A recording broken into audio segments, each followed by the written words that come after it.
পাকিস্তানের হাত থেকে বের হতে চলেছে পিওকে। পিওকে থেকে এমন দৃশ্য বেরিয়ে আসছে যা হয়তো কোনো পাকিস্তানি দেখবে না, কিন্তু এই দৃশ্য ভারতকে অবশ্যই খুশি করে দেবে, কারণ বাল্তিস্তানে বিশাল বিরোধ প্রদর্শন শুরু হয়ে গেছে। একসাথে কয়েক লাখ মানুষ রাস্তায় নেমেছে। সেখানে সবাই উঁচু গলায় বলছে আমরা পাকিস্তানি নই। তারা হুমকি দিয়েছে পাকিস্তানের বিরুদ্ধে গিয়ে যুদ্ধ করার। তো এটাই হলো পাকিস্তানের অবৈধভাবে দখল করা কাশ্মীরের গিলগিট বাল্তিস্তান। এখানে বিগত কিছুদিন ধরে বিরোধের আগুন ভালো মতো ছড়িয়েছে এবং সিচুয়েশন এমন দাঁড়িয়েছে যে পাকিস্তানি সেনাদের পালাতে হচ্ছে। গিলগিট বাল্তিস্তানে মানুষজন সরকারের বিরুদ্ধে কঠোর আন্দোলন করে সতর্কতা জারি করেছে, যদি সরকার তাদের দমন করার চেষ্টা করে তাহলে তারা গৃহযুদ্ধ শুরু করে দেবে এবং গিলগিট বাল্তিস্তানকে প্রতিবেশী দেশ ভারতের সঙ্গে জুড়ে দেবে। তাই এটা পর্যন্ত বলেছে আমরা দরকার পড়লে পাকিস্তানের সীমা ভেঙে ভারতের সঙ্গে যুক্ত হয়ে যাব। আপনারা জেনে রাখুন এই আন্দোলন ভারতের শ্রীনগর থেকে মাত্র 155 কিলোমিটার দূরে গিলগিট বাল্তিস্তানের স্কাদ্দুতে হচ্ছে। আসলে স্কাদ্দুর মানুষরা বলছে আমাদের নেতাদের পাকিস্তানি সরকার জোর জবরদস্তি গ্রেপ্তার করিয়েছে। তারা বলেছে যদি আমাদের নেতাদের না ছাড়া হয় তাহলে আমরা পাকিস্তানকে ছাড়বো না। গিলগিট বাল্তিস্তানের মানুষরা বলছে আমরা এখন না তো কাউকে ভয় পাবো আর না মাথা নত করব। আমরা সবার সামনে মাথা উঁচু করে ভারতের কারগিলে চলে যাব।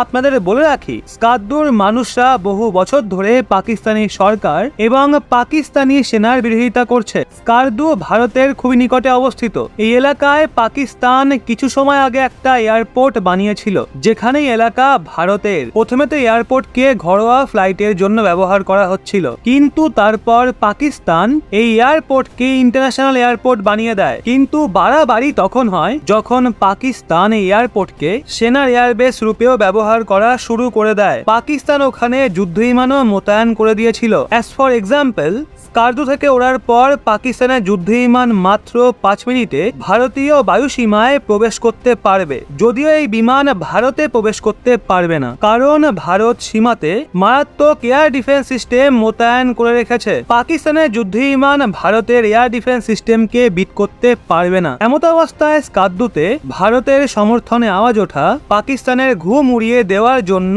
যথেষ্ট। বিশ্বাস না হলে এই ভিডিওটা দেখুন।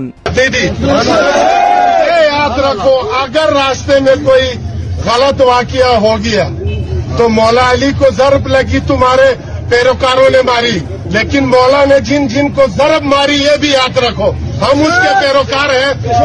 तुम्हारी तरफ से एक जरब आई तो 2 जरब हमारी तरफ से भी आई। कोई अमन शमन नहीं, अमन उस टाइम कायम होगा जब हमारी जिंदगियां महफूज होंगी। जिधर हमारी जिंदगी महफूज नहीं है तो दूसरे की भी नहीं होगी।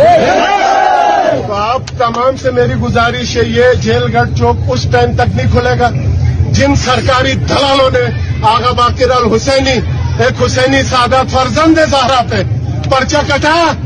वो सामने है, वो सहूलतकार भी हमारे अपने लोग हैं। कोई चिलास का मौलाना इधर नहीं आया। मेरी तरफ से दी गई मौलाना फरमान वली पे अभी तक दरखास्त पे अमल क्यों नहीं होता? तुम लोग अंदर बैठे हुए काली बेड़े भी सहूलतकार हो।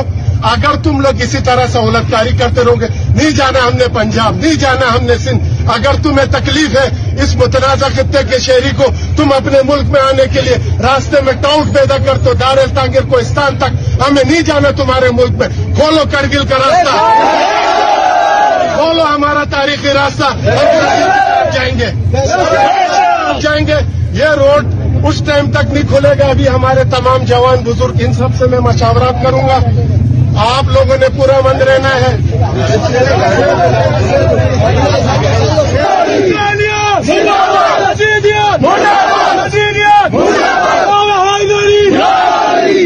এই আন্দোলনের ভিডিও এখন সোশ্যাল মিডিয়ায় ভাইরাল হয়ে গেছে। পাকিস্তান এখন যত ইচ্ছা লুকানোর চেষ্টা করুক, একটা বিষয় তো পরিষ্কার, পাকিস্তানি সেনাদের অত্যাচারের বিরুদ্ধে এখন সর্বসমক্ষে আওয়াজ তোলা হচ্ছে, যা এটাই ইশারা করছে পিওকের জনতা ভারতের সঙ্গে যুক্ত হওয়ার জন্য ব্যাকুল। তো বন্ধুরা, এই বিষয়ে আপনাদের কি মতামত নিচে কমেন্টে অবশ্যই জানান।